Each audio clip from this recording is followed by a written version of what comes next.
Ma femme infidèle a ricané, mon ex est plus un homme que toi, alors je lui ai tendu sa valise, pars. Elle a supplié. Ouvrez. C'est le jour du jugement. Les couleurs n'étaient pas les bonnes. Miles Whittaker souleva le fragment de vitrail du XIVe siècle, l'exposant à la lumière hivernale de la cathédrale. Son œil exercé repéra ce que les autres avaient manqué. Le bleu n'était pas du cobalt. Quelqu'un avait remplacé la pièce originale par du verre moderne, expertement assorti mais sans aucune valeur. En 15 ans de travail de restauration, il n'avait jamais vu une fraude délibérée aussi sophistiquée. Son téléphone vibra. Un texto de Mélanie. Je travaille encore tard. Ne m'attends pas, le même message qu'elle avait envoyé 3 soirs cette semaine. Miles reposa le vitrail avec précaution. Son esprit méthodique cataloguait déjà les incohérences. Le faux panneau. Les heures supplémentaires soudaines de sa femme. L'étrange facture qu'il avait entrevue sur son ordinateur portable pour une teinte de vitre d'urgence, chez Jensen Auto. Jensen, son nom de jeune fille. Miles rentra chez lui à travers le paysage hivernal et squelettique de la haute vallée de l'Hudson, dépassant des étangs gelés et des érables nus qui griffaient le ciel gris. Leur maison se dressait, isolée sur 12 acres. Son atelier, une grange, était visible derrière la structure principale comme un chien fidèle. Tout semblait normal. Tout, sauf les minuscules détails qui hurlaient l'anomalie à quelqu'un entraîné à repérer les fraudes en restauration. À l'intérieur, il se déplaça dans des pièces qui lui semblaient soudainement étrangères. Dans son atelier, des outils étaient déplacés d'axes en grave peine 1 centimètre. Son coupe-verre antique reposait à côté de pinces modernes qu'il n'avait jamais possédées. Quelqu'un était passé, quelqu'un d'assez familier pour presque tout remettre à sa place. Miles récupéra son ordinateur portable et ouvrit les enregistrements de la sécurité de la maison. Rien d'évident, mais sur la caméra de la cuisine, il surprit le reflet de Mélanie dans la porte du micro-ondes, parlant à quelqu'un en haut-parleur. Ses lèvres bougeaient dans une conversation animée, riant de quelque chose. L'horodatage indiquait hier après-midi, alors qu'elle prétendait avoir une migraine. Il améliora l'audio, filtrant les bruits de fond avec un logiciel qu'il utilisait pour authentifier des enregistrements historiques. Des fragments émergèrent. Point, il ne remarque jamais rien, à part ces stupides fenêtres. Ça fait 15 ans, Richard. Peut-être qu'il est temps. La grange vaut plus qu'il ne le pense. Richard.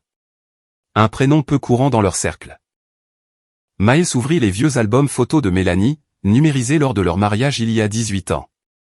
Et là, son premier mari, Richard Jensen, l'homme qu'elle prétendait être mort dans un accident de voiture en 2006. Miles sentit quelque chose de froid s'installer dans sa poitrine.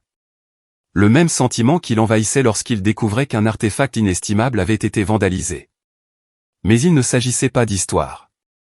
Il s'agissait de sa vie, systématiquement détruite par la personne qui partageait son lit. Il passa l'heure suivante à faire des recherches. Richard Jensen possédait 3 concessions automobiles dans le comté de Columbia, bien vivant et très prospère. Et selon les registres publics, il avait divorcé de Mélanie en 2005, 1 an avant qu'elle ne dise à Miles que son défunt mari était mort. La porte d'entrée s'ouvrit. Les talons de Mélanie claquèrent sur le parquet, accompagnés du bruissement de sacs de course. Miles, j'ai pris à dîner chez ce restaurant thaï. Il ferma l'ordinateur portable et se dirigea vers la cuisine, étudiant sa femme avec un regard neuf. 43 ans. Des cheveux auburn toujours parfaitement coiffés. Des vêtements qui coûtaient plus que le budget mensuel de son atelier. Elle avait l'air fatiguée, mais pas à cause du travail de bureau. Son rouge à lèvres avait été réappliqué récemment. « Comment s'est passée ta journée ?» demanda-t-il. Épuisante. Les réunions budgétaires ont duré jusqu'à 20 heures. Elle évita son regard, se concentrant sur le déballage des contenants. Et le projet de la cathédrale? Quelqu'un a trafiqué les panneaux. Sa main se figea sur un couvercle de contenant. Qu'est-ce que tu veux dire? Il remplace des pièces authentiques par défaut. Un travail très professionnel, presque indétectable. C'est terrible. Elle reprit le déballage, mais ses mouvements étaient devenus mécaniques. Une idée de qui pourrait faire une chose pareille? Miles l'observa attentivement. Quelqu'un qui y a accès. Quelqu'un qui en comprend la valeur, mais qui ne se soucie pas de préserver l'histoire. Mélanie posa les assiettes sur le comptoir avec une force inutile. Eh bien, tu trouveras. Tu trouves toujours. Après le dîner, Miles se retira dans son atelier tandis que Mélanie, prétextant la fatigue, alla se coucher tôt. Mais son téléphone resta actif jusqu'à plus de minuit, une lumière bleue vacillant sous la porte de leur chambre. Il catalogua ce détail aux côtés de dizaines d'autres qui peignaient un tableau qu'il avait été trop confiant pour voir. Le lendemain matin, Mélanie partit au travail vêtue d'une robe qu'il n'avait jamais vue, emportant un sac de voyage qui, selon elle, contenait ses affaires de sport. Miles attendit 30 minutes, puis se rendit à son immeuble de bureau à Albany. Sa voiture n'était pas sur le parking. Selon la réceptionniste, Mélanie avait pris un jour de congé personnel. Miles sentit le calme familier qui s'emparait de lui lorsqu'il travaillait sur des restaurations particulièrement délicates. L'émotion briserait le verre. La précision révélerait la vérité. Il appela Thomas Eldé, un vieil ami qui avait quitté son poste d'enquêteur en assurance pour se consacrer à la recherche généalogique. Ils se connaissaient depuis l'université, liés par une appréciation commune pour le travail de détective méthodique. « Tom, j'ai besoin d'une faveur. Une vérification d'antécédents discrète sur quelqu'un. D'ordre personnel ou professionnel ? Les deux.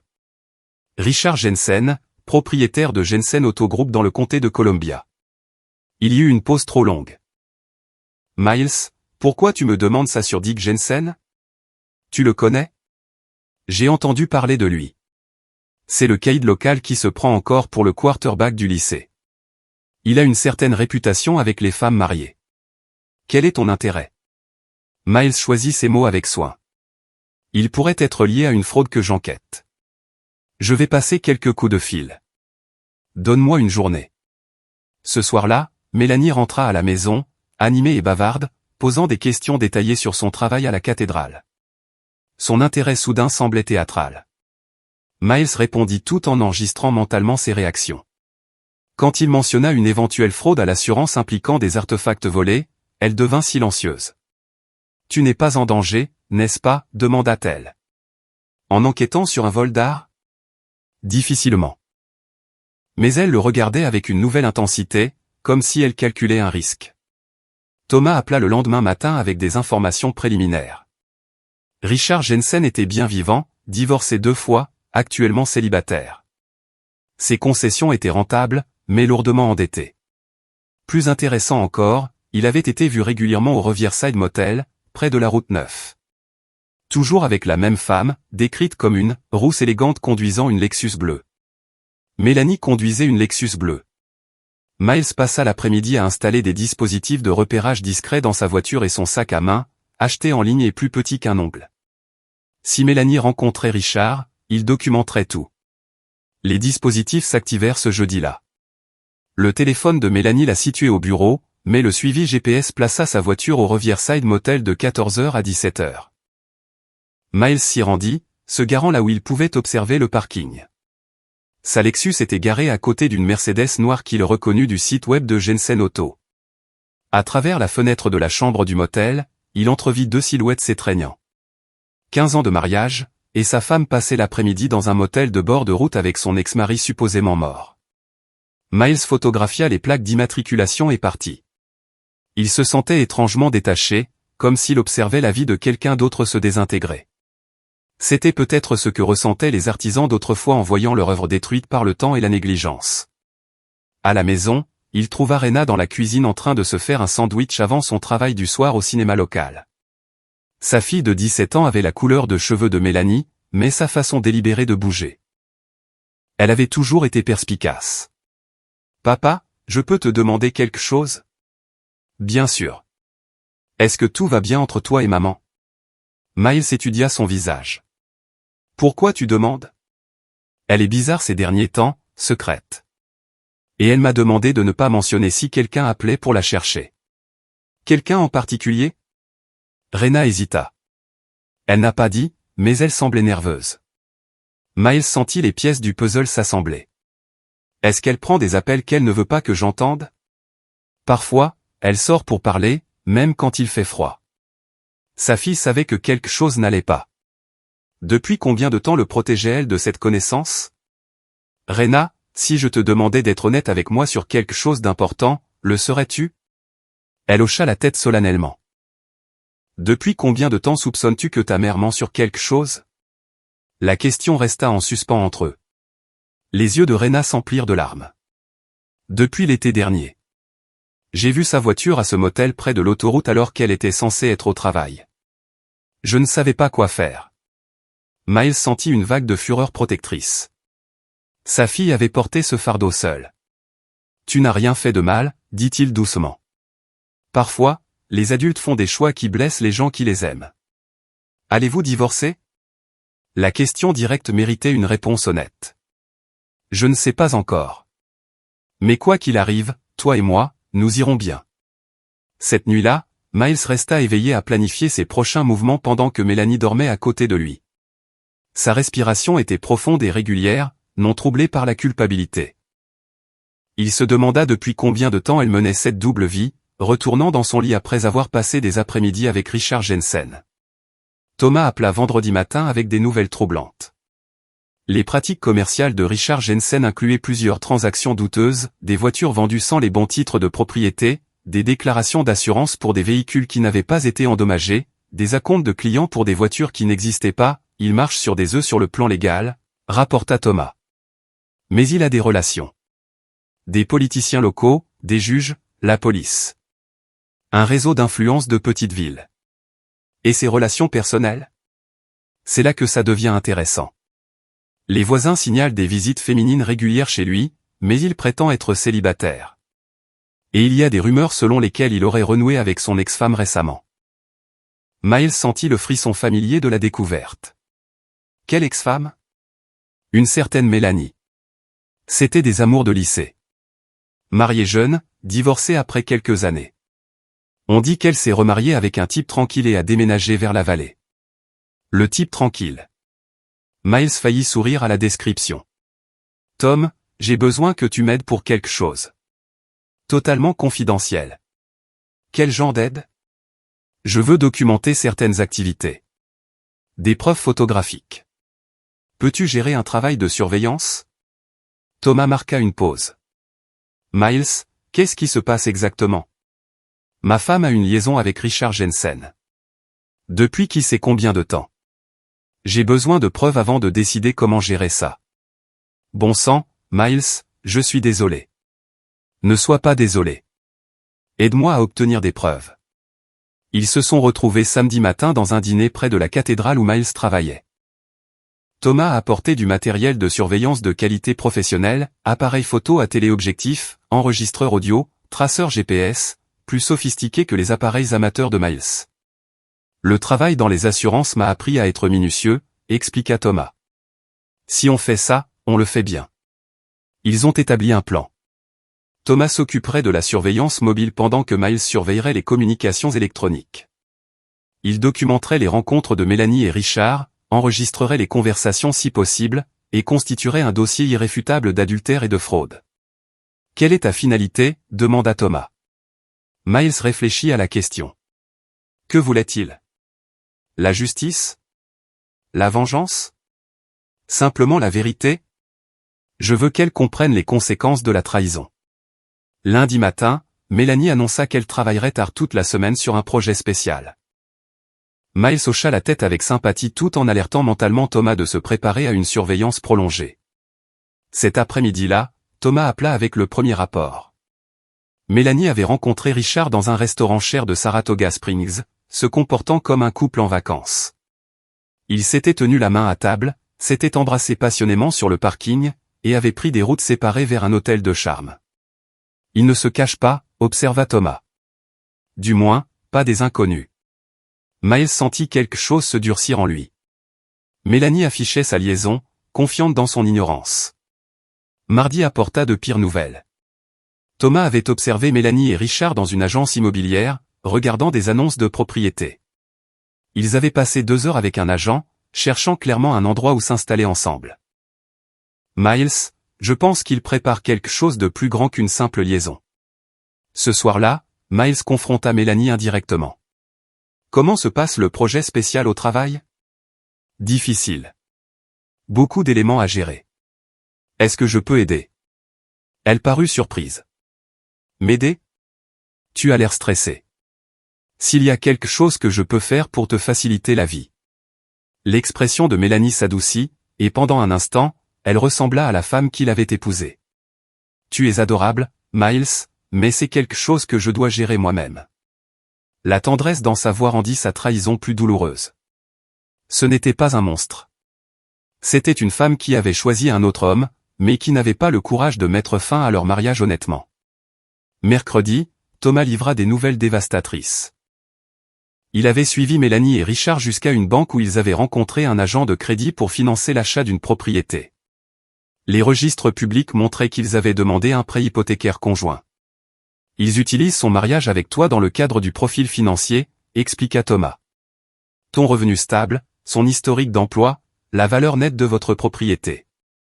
Ils se servent de tes actifs pour financer leur avenir ensemble.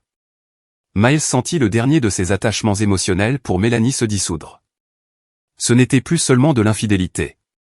C'était une fraude financière calculée. Il y a plus, continua Thomas. J'ai fait des recherches plus approfondies sur Jensen. Il a de sérieux problèmes d'argent. Les concessions périclitent. Il a plusieurs prêts en retard. Et il y a des rumeurs sur des acomptes de clients manquants. Je pense qu'il utilise ta femme pour accéder à tes actifs. Qu'est-ce que tu veux dire? Ta maison vaut beaucoup d'argent. Ton atelier contient des outils anciens et des pièces de verre de valeur. Si Mélanie a accès à ses actifs. Miles sentit les pièces d'un plus grand puzzle s'emboîter. Les outils déplacés dans son atelier. L'intérêt soudain de Mélanie pour son travail. Ses questions sur l'assurance et les évaluations. Elle a catalogué ma collection. Ce serait ma supposition. Jensen a besoin d'argent et ta femme a accès à des objets de valeur qui pourraient être faciles à liquider discrètement. Cette nuit-là, Miles effectua un inventaire complet de son atelier. Plusieurs pièces manquaient.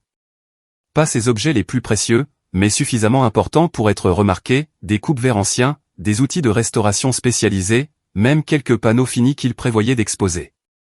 Mélanie le volait systématiquement, probablement depuis des mois. La trahison avait un goût différent maintenant. L'infidélité personnelle était une chose, mais le vol transformait la situation en quelque chose qui nécessitait une action décisive. Miles passa le jeudi à se renseigner sur le droit du divorce, la protection des actifs et les poursuites pour fraude. Il s'informa sur la comptabilité judiciaire, la préservation des preuves et les exigences légales pour prouver l'adultère et la faute financière. Il a également fait des recherches plus approfondies sur Richard Jensen. Le personnage public de l'homme masquait de sérieuses vulnérabilités. Ses entreprises étaient surendettées, ses dépenses personnelles excessives, et sa réputation dans la communauté était bâtie sur de l'argent emprunté et un succès gonflé. Vendredi matin, Miles mit son plan à exécution. D'abord, il transféra discrètement de l'argent des comptes joints vers des comptes individuels, documentant chaque transaction. Une séparation légale des finances, exécutée méthodiquement pour protéger ses actifs. Deuxièmement, il changea les serrures de son atelier et installa des caméras de sécurité sur toute la propriété. Si Mélanie et Richard voulaient accéder à ces objets de valeur, ils devraient entrer par effraction, de manière évidente. Troisièmement, il compila les preuves de la liaison et du vol dans un dossier complet, photographie, données GPS, dossier financier, inventaire des objets manquants, tout organisé pour d'éventuelles procédures judiciaires.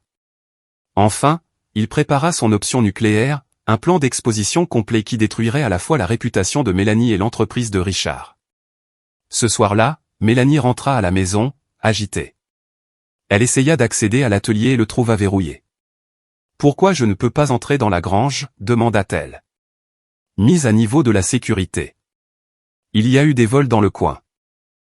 Mais j'ai besoin de vérifier quelque chose pour l'assurance. » Miles la regarda directement. « Quelle assurance ?» Elle hésita. « Juste mettre à jour la police, m'assurer que tout est bien couvert. Je m'occupe de toutes les questions d'assurance. Je l'ai toujours fait. » Le visage de Mélanie rougit. « D'accord, mais je devrais avoir accès à toutes les zones de notre propriété. »« Notre propriété ?» répéta lentement Miles. Phrase intéressante. Elle sembla réaliser son erreur. « Tu sais ce que je veux dire. En fait, je ne suis plus si sûr de savoir. » Samedi matin, Thomas appela avec des nouvelles urgentes.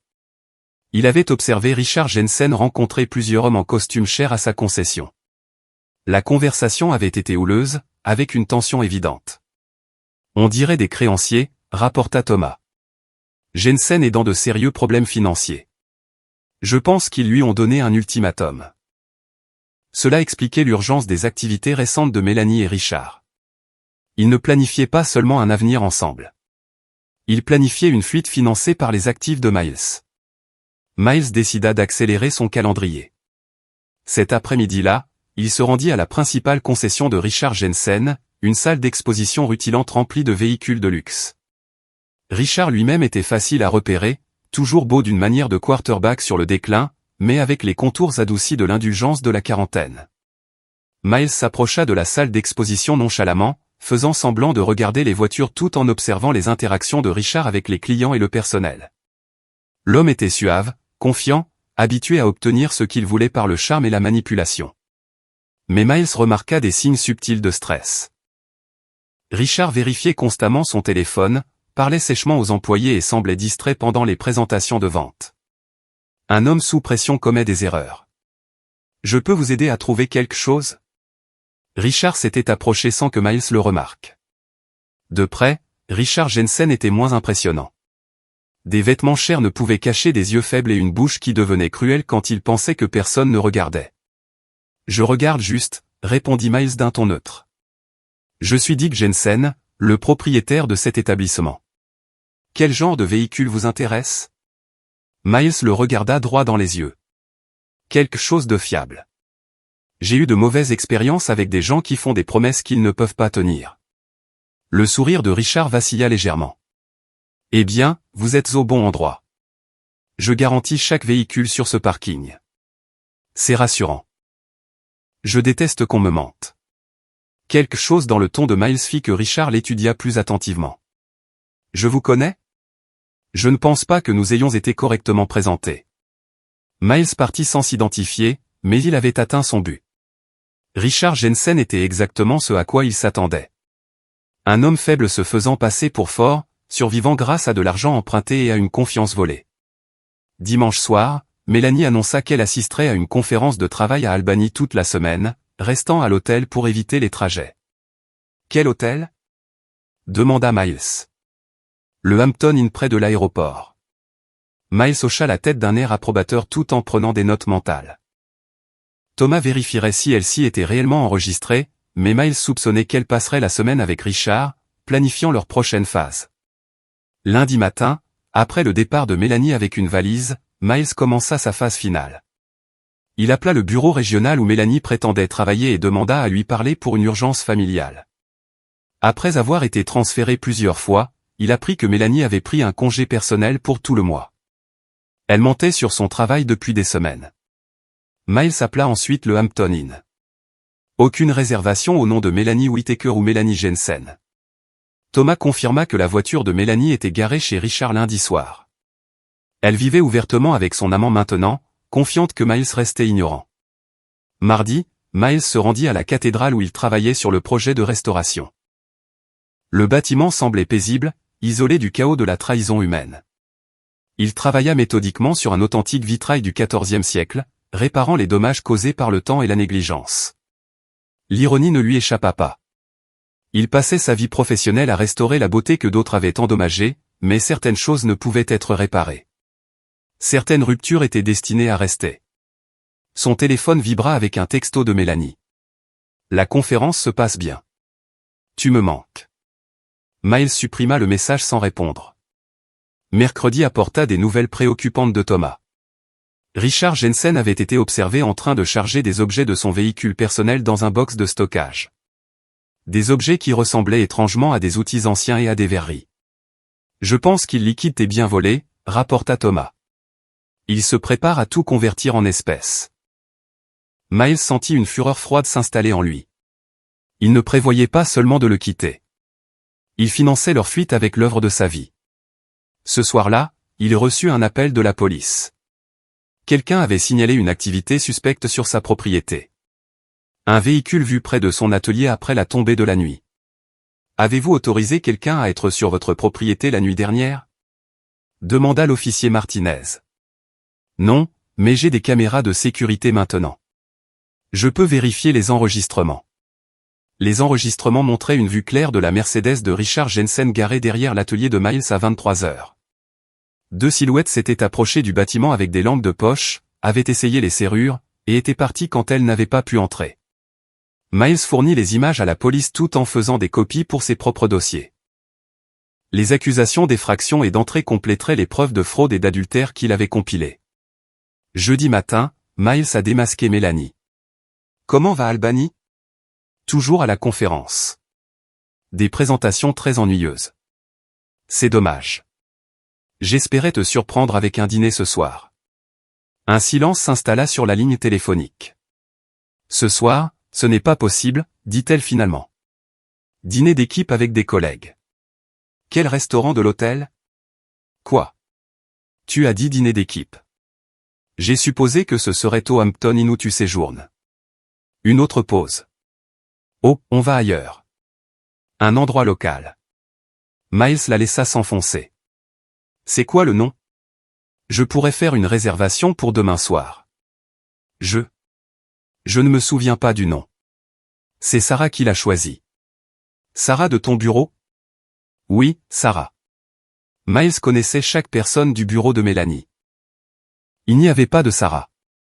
Eh bien, amuse-toi bien avec ta collègue, Sarah. Après avoir raccroché, Miles ressentit la satisfaction de voir son adversaire commettre des erreurs fatales. Les mensonges de Mélanie devenaient désespérés et évidents. Vendredi après-midi, Thomas appela avec des nouvelles explosives. Miles, tu dois voir ça. J'ai suivi Jensen à une réunion avec des personnages très douteux. De l'argent a changé de main et on aurait dit qu'il réglait des dettes avec des gens sérieux. Des usuriers? Ce serait ma supposition. Et il y a plus. J'ai un enregistrement audio de sa conversation avec ta femme après. Il lui a dit qu'il devait accélérer le calendrier parce que les choses commençaient à chauffer. Miles sentit les pièces du dernier puzzle s'emboîter. Il prévoyait de s'enfuir bientôt, peut-être ce week-end. Alors il est temps d'en finir. Miles passa la soirée du vendredi à préparer ses derniers coups. Il organisa les dossiers de preuves, documenta les transactions financières et prépara un dossier d'exposition complet qui détruirait simultanément Mélanie et Richard. Mais d'abord, il devait les affronter directement. Samedi matin, Miles se rendit chez Richard Jensen, un d'MC mention au tape à accent grave l'œil qui hurlait le désespoir coûteux. La Lexus de Mélanie était garée dans l'allée à côté de la Mercedes de Richard. Miles frappa à la porte d'entrée et attendit. Richard répondit, ne s'attendant manifestement pas à des visiteurs. Il portait un pyjama cher et avait l'air ébouriffé de quelqu'un qui venait d'être réveillé brusquement. « Qu'est-ce que vous voulez ? » « Je veux parler à ma femme. » Le visage de Richard pâlit. « Je ne sais pas de quoi vous parlez. »« Mélanie. Ma femme. Qui vit ici en prétendant être à une conférence de travail à Albany. » Derrière Richard, Miles entendit la voix de Mélanie. « Oh, mon Dieu. Richard, qui est-ce ? » « C'est ton mari, » cria Miles. « Celui qui paie pour ta liaison depuis 15 ans. » Mélanie apparut dans l'embrasure de la porte, vêtue d'un peignoir en soie que Miles n'avait jamais vu. Son visage montrait le choc, la peur, et quelque chose qui aurait pu être du soulagement. « Miles, je peux tout expliquer. »« Expliquer quoi ? » ?»« Que tu voles dans mon atelier, que tu utilises notre mariage comme garantie pour des prêts avec ton petit ami, que tu m'as dit que ton premier mari était mort alors qu'il te baisait dans des motels de bord de route ?» Richard s'avança agressivement. « Vous devez partir. C'est une propriété privée. » Miles ne recula pas, une propriété privée achetée avec de l'argent blanchi provenant d'acomptes de clients de vos concessions en faillite? L'accusation a fait mouche. Le visage de Richard s'assombrit. Vous ne savez pas de quoi vous parlez. Je sais exactement de quoi je parle. Je sais pour les titres de propriété de voitures manquants, la fraude à l'assurance, l'argent des clients que vous volez pour financer votre style de vie. Je sais pour les usuriers que vous avez rencontrés hier pour payer des dettes avec l'argent volé de mon atelier. Mélanie et Richard échangèrent des regards paniqués. Miles, s'il te plaît, dit Mélanie. Pouvons-nous en parler en privé? Nous parlons en privé. Juste nous trois. Fini les mensonges, fini les secrets. Je sais tout. Il sortit son téléphone et leur montra des photographies, des images d'eux ensemble dans des restaurants, des hôtels, des agences immobilières, des données GPS montrant les déplacements de Mélanie, des relevés bancaires documentant des transactions suspectes. 15 ans, continua Miles. Vous me mentez depuis 15 ans. M'as-tu jamais aimé, ou n'étais-je toujours qu'une couverture pour votre vraie relation? Mélanie se mit à pleurer. Ça ne devait pas se passer comme ça. Comment ça devait se passer? Vous volez tout ce pour quoi j'ai travaillé, disparaissez dans la nuit, et me laissez me demander ce que j'ai fait de mal? Richard en avait assez entendu. Écoutez, mec, ces choses arrivent. Les gens cessent de s'aimer. Vous ne pouvez pas forcer quelqu'un à rester marié. Miles tourna son attention vers Richard. Vous avez raison. Je ne peux pas la forcer à rester mariée. Mais je peux m'assurer que tout le monde sache exactement quel genre de personne vous êtes tous les deux. Il sortit une épaisse enveloppe en manille. Ceci contient des copies de tout, photos, dossiers financiers, enregistrements audio, rapports de police. J'envoie des copies à vos partenaires commerciaux, à son employeur, à vos deux familles et au journal local. Richard se jeta en avant, essayant d'attraper l'enveloppe. Miles recula avec fluidité. Touchez-moi et j'ajouterai des accusations d'agression aux preuves de fraude et d'adultère. Enfoiré. Gronda Richard. Tu te crois tellement meilleur que tout le monde avec ta petite vie tranquille et tes vers anciens. Mélanie se moque de toi depuis des années. De ta pathétique existence. Comment tu ne remarques même pas quand elle est juste en face de toi? Les mots étaient destinés à blesser, mais Miles ne ressentit qu'une froide satisfaction. Richard révélait son vrai caractère. Elle m'a dit que vous ne vous parliez presque plus, continua Richard, que tu te soucies plus des fenêtres de gens morts que de ta propre femme. Elle a dit qu'être marié à toi, c'était comme être marié à un fantôme. Miles regarda Mélanie. C'est ce que tu lui as dit? Elle ne put soutenir son regard. Miles, tu dois comprendre. Je comprends parfaitement. Tu voulais sortir de notre mariage, mais tu n'as pas eu le courage de demander le divorce.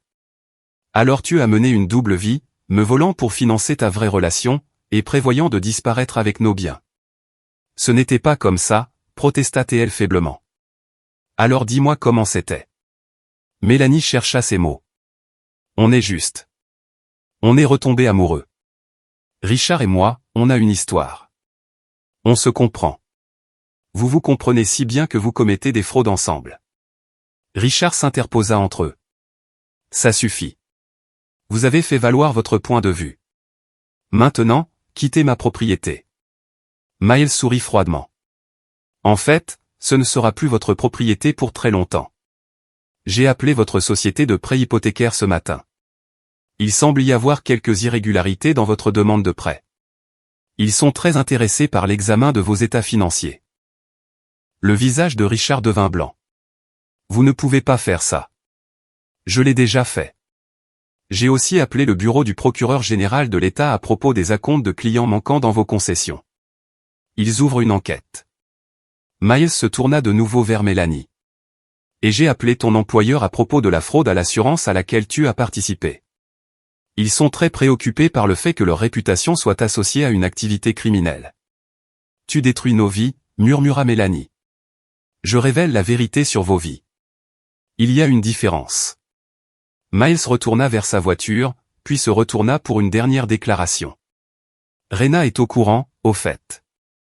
Elle sait pour votre liaison depuis l'été dernier. Elle m'a protégé de la vérité parce qu'elle ne voulait pas me voir souffrir. Votre propre fille pense que vous êtes une menteuse et une tricheuse. Le visage de Mélanie s'effondra complètement. Elle emménage avec moi de façon permanente. Je demande la garde d'urgence en raison de votre instabilité financière et de vos fréquentations douteuses. Tu ne peux pas m'enlever ma fille. Je ne te l'enlève pas. Elle choisit de rester avec le parent qui ne lui a pas menti pendant des années. Miles s'éloigna en voiture, les laissant debout dans l'allée d'une maison qui serait probablement saisie d'ici quelques semaines. Dimanche matin, Miles a rencontré son avocat pour officialiser la procédure de divorce et les mesures de protection des actifs. Tout ce qu'il avait découvert sur les activités de Mélanie et Richard serait documenté dans les dépôts légaux. C'est assez complet, a admis son avocat. Adultère, fraude, vol, complot. Vous avez des motifs pour une action pénale et civile. Je veux qu'ils comprennent que les actions ont des conséquences. Ils le comprendront. Mais Miles, Êtes-vous sûr de vouloir utiliser l'option nucléaire? Cela les détruira tous les deux publiquement.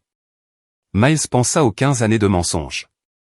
À sa fille portant le fardeau de la trahison de sa mère, à rentrer chaque soir chez une femme qui prévoyait de le dépouiller.